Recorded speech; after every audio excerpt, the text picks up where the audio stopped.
Hey guys, so coming at you again since the weather outside's pretty crummy.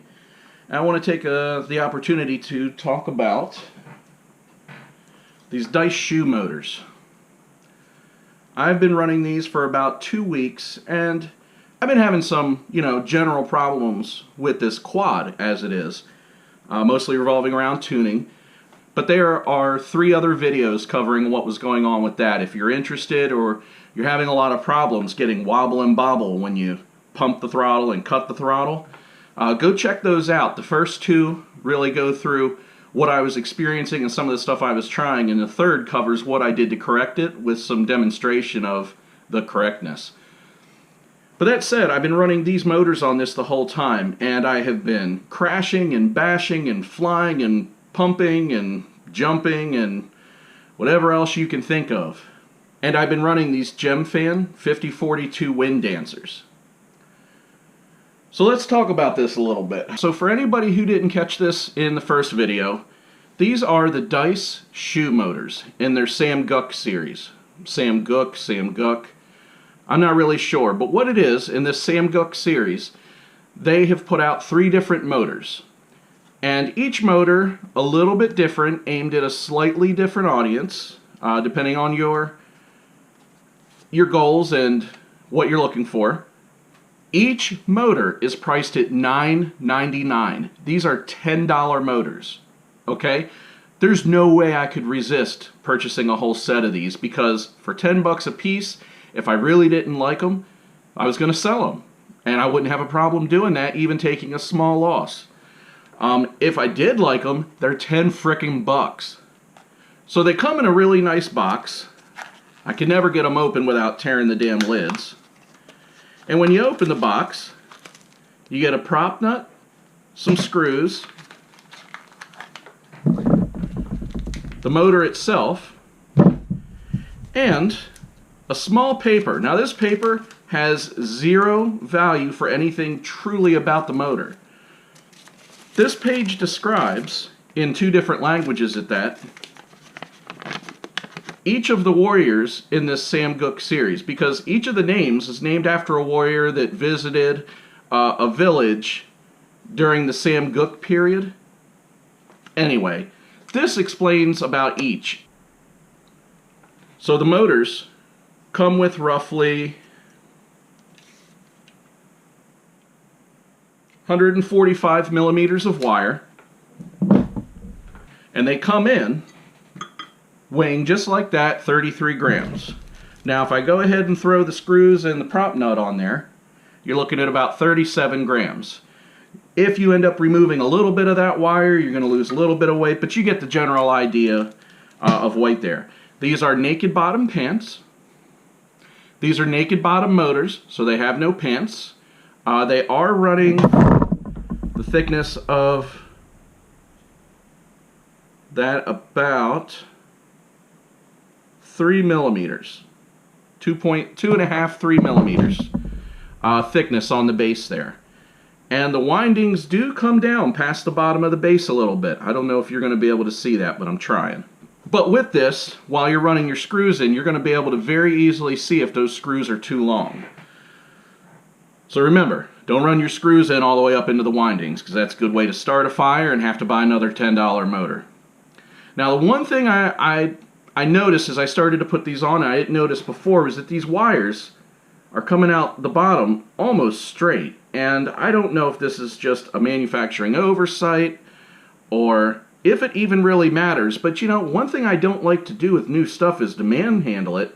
And I have to put quite a bit of pressure on these to flatten them out. And I just hope that I'm not pulling anything that shouldn't be pulled. But in order to get them flattened out, to get them screwed onto the frame. Now once I do that, it's fine, but again, I just don't know if I'm potentially hurting anything while I do that. These motors are sporting a hollow shaft, and the bell housing is held in place by a C-clip. To some people that's going to matter. To others, like myself, it really doesn't matter at all. I know that a good quad owner will tear down his motors once in a while to do some general maintenance, clean them out, maybe oil bearings, even I know some people change their bearings. Not me. I run them till they die, I throw them out, I put on or buy a new one, move on. So I would have never thought that in my experiences with motors that, of all things, prop nuts would have been the item that I have criticism on. But sure enough, it's happened. So, at first glance, these look like any old, run-of-the-mill, regular prop nut with a lock washer. And you'll notice on here, I am not running not a single one of these lock nuts that it came with. You know, a real nice red to match the motor. Red is kind of my favorite color for these things anyway, so it's kind of swagging it out. But my problems are twofold. The first is, when you go to put these things on or take them off, most of these did not fit very well into the prop tool I was using. And one did, the others would not slide in. They were too tight. The tool itself was too tight, and usually this one, because I have two of these, one's a little smaller, and that's the one I keep in my bag, and then I have this one. This one is just a tiny bit bigger. It usually does slide over easier, and I'm not having any problem with this. My other one, it just does not like to go into. Now that's minor, because I can get them in there. It's just required a little bit more force than I like to apply. Not a ton. You'll see what I mean when you get into these. But the biggest thing that I have a problem with are those lock rings pop right out. And I put them back in, and when I'm screwing these on, they pop right out again. So I cannot imagine that saving a cent across a handful of these was enough cost savings to really take into consideration the quality of this. But I ended up using some other prop nuts that I have on hand because, you know, a good pilot always has extras. And so, problem averted. And I did use the stock ones for a little bit, even without the lock washers. And I didn't have any problems with them coming loose.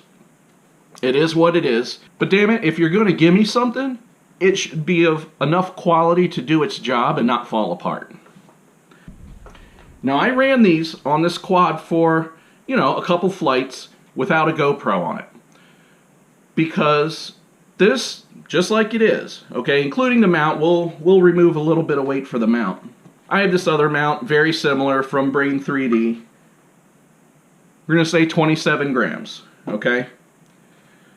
So if I weigh this quad exactly how it is,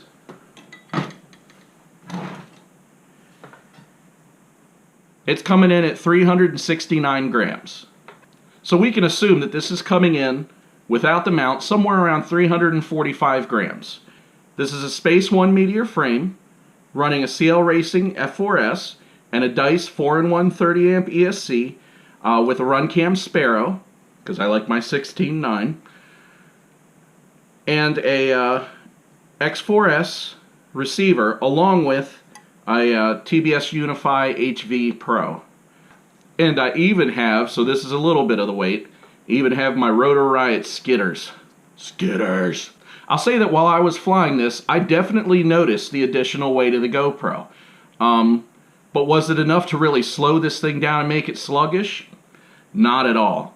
You know, I'm getting some really good airtime on punch-outs, and that's even with some not real aggressive props. I mean, I find that these are pretty efficient. But I'm really happy with these. They have great response. They have excellent durability. I've dropped this thing on some blacktop, in the grass, into trees. Had it doing multiple cartwheels. I've not had any screws come loose, and there's no Loctite on these. And they just keep doing what they're doing. The bearings aren't making a ton of noise. They're not the quietest motors, but they're probably some of the quieter motors that I've run in my experience. So, after 2 weeks, probably 50 packs, I'm going to say that I think for 10 bucks a piece, if you're looking for a budget motor to put on your quads to fly some freestyle, something that you're not afraid to have on a beater, or something that's kind of mid-tier, you know, you want something with a little power that's going to stand up, I don't think you can go wrong with these. During flight, one thing I noticed with some 2205 motors was that I would get kind of a shudder, almost a hesitation when coming out of a fall. You know, you go up in the air, you cut your motors, and yeah, you're supposed to ease back in, but once in a while, you know, you just want to boop, that throttle and just kind of stop right where you're at. And with the 2205s, they didn't like to do that. It's like they had a hard time spinning up the props, just 5-inch props. And these do not have that same flight characteristic.